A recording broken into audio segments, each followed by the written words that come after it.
കണ്ണൂരിൽ രക്ഷാപ്രവർത്തനത്തിനിടയിൽ മരണപ്പെട്ട രാജേഷിന്റെ കുടുംബത്തെ സന്ദർശിച്ച പിണറായി വിജയൻ രാജേഷിന്റെ കുടുംബത്തിനൊപ്പമെന്ന പ്രതിപക്ഷ നേതാവ് രാജേഷിന്റെ മൃതദേഹത്തോട് അനാദരവ് കാട്ടിയത് അംഗീകരിക്കാനാകില്ല.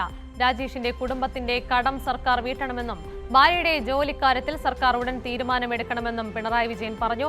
ഇപ്പോൾ വിവരങ്ങളുമായി നൃപൻ ചക്രവർത്തി കൂടി ചേരുന്നു. നൃപൻ, ഈ മുഖ്യമന്ത്രി അടക്കം വലിയ രീതിയിൽ അനാദരവായിരുന്നു കാട്ടിയത് രാജേഷിന്റെ മൃതദേഹത്തോടെ. എന്നാൽ ഇപ്പോൾ പ്രതിപക്ഷ നേതാവ് വീട് സന്ദർശിച്ച കുടുംബത്തിനൊരു ആശ്വാസമാകുന്ന കാഴ്ചയാണ് കാണുന്നത്. എന്തായാലും രാജേഷിന്റെ മൃതദേഹത്തോടെ കാണിച്ച അനാദരവ് അംഗീകരിക്കാനാകില്ല എന്നടക്കമുള്ള പ്രതികരണം കൂടി പ്രതിപക്ഷ നേതാവ് നടത്തിയിരുന്നു. എന്തൊക്കെയാണ് വിവരങ്ങൾ?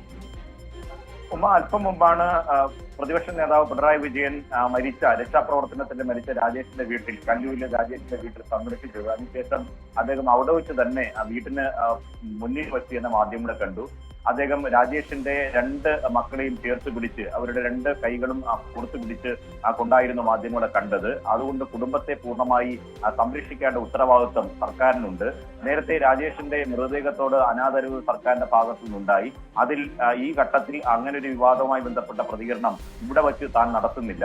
പക്ഷേ രാജേഷിന്റെ കുടുംബത്തിനെ ഏറ്റെടുക്കാനുള്ള പൂർണ്ണമായ ഉത്തരവാദിത്വം സംസ്ഥാന സർക്കാരിൽ ഉണ്ട്. കാരണം പല ഘട്ടങ്ങളിലും ഇത്തരം വിഷയങ്ങളിൽ കേരളം ഇങ്ങനെ ഇത്തരം മരണങ്ങളിലോ അപകടങ്ങളിലോ പെട്ട് മരിച്ചവർക്കൊപ്പം നിന്ന് മാതൃക കാണിച്ചിട്ടുള്ളതാണ് കേരളത്തിന്റെ ഒരു പൊതു സംസ്കാരവും രീതിയും. അതും ഇക്കാര്യത്തിൽ ഉണ്ടാകണം. അതുകൊണ്ട് രാജേഷിന് വലിയ തരത്തിലുള്ള ഇതിന്റെ ഈ പ്രതിരോധ പ്രവർത്തനങ്ങൾക്ക് വേണ്ടിയും രക്ഷാപ്രവർത്തനങ്ങൾക്ക് വേണ്ടിയും ഭാഗമായി സജീവമായിരുന്ന ഘട്ടത്തിൽ അദ്ദേഹത്തിന് വന്ന വലിയ ബാങ്ക് വായ്പകളുണ്ട്. ലക്ഷങ്ങളുടെ കടബാധ്യതയാണ് അദ്ദേഹത്തിന്റെ കുടുംബത്തിനുള്ളത്. അതുകൊണ്ട് ആ കടബാധ്യത മുഴുവൻ സംസ്ഥാന സർക്കാർ ഏറ്റെടുക്കാൻ തയ്യാറാണ്. ഒപ്പം തന്നെ രാജേഷ് എന്ന് പറയുന്ന ജീവിതത്തിന്റെ, പ്രത്യേകിച്ച് ആ കുടുംബത്തിന്റെ ഏക അത്താണി രാജേഷ് എന്ന ചെറുപ്പക്കാരന്റെ വരുമാനമായിരുന്നു. ആ കുടുംബം ഇപ്പോൾ അനാഥമായിട്ടുള്ള അവസ്ഥ. അതുകൊണ്ട് രാജേഷിന്റെ ഭാര്യയ്ക്ക് സർക്കാർ പണി നൽകാൻ സംസ്ഥാന സർക്കാർ തീരുമാനിക്കണം. ഒപ്പം തന്നെ രണ്ട് കുട്ടികൾ, അവരുടെ പഠനവും അതുമായി ബന്ധപ്പെട്ട ചിലവുകൾ ഏറ്റവും പ്രധാനപ്പെട്ട കാര്യമാണ്.